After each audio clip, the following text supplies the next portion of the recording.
ಕನ್ನಡದ ಖ್ಯಾತ ಹಿನ್ನೆಲೆ ಗಾಯಕಿ ಹಾಗೂ ಅಂತಾರಾಷ್ಟ್ರೀಯ ಜನಪದ ಕಲಾವಿದೆ ಎಂದು ಪ್ರಸಿದ್ಧವಾಗಿರುವ ಸವಿತಕ್ಕ ಅವರು ಜನವರಿ 6 ಮತ್ತು 7ರಂದು ನಡೆದ ರಾಜ್ಯ ಮಟ್ಟದ ಯುವಜನೋತ್ಸವ ಸ್ಪರ್ಧೆಯಲ್ಲಿ ನಿರ್ಣಾಯಕರಾಗಿ ಜನಪದ ಗೀತೆ ಸ್ಪರ್ಧೆಗಳನ್ನು ಆಡಿಸುತ್ತಾ ತಮ್ಮ ನಿರ್ಣಯವನ್ನು ಕೊಟ್ಟರು. ಅದೇ ಸಂದರ್ಭದಲ್ಲಿ ಎಲ್ಲರನ್ನೂ ಮನರಂಜನೆ ನೀಡುತ್ತಾ ಹಾಗೆ ಕಾರ್ಯಕ್ರಮವನ್ನು ಮುಂದುವರೆಸಿದರು.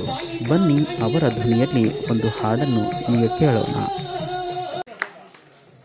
ಆನುಮಲೆ, ಜೇನುಮಲೆ, ಗುಂಜುಮಲೆ, ಗುಲಗಂಜಿಮಲೆ 77 ಮಲೆಯಲ್ಲಿ ತಪ್ಪದೆ ನನಗೆ ನಾಟ್ಯ ಮಾಡುವಂತ ನಮ್ಮ ಪಾಜಿ ಮುದ್ದು ಮಾದೇವನ ಪಾದಕ್ಕೊಂದ್ಸಾರಿ ಉಘೆ ಅನ್ನಿ.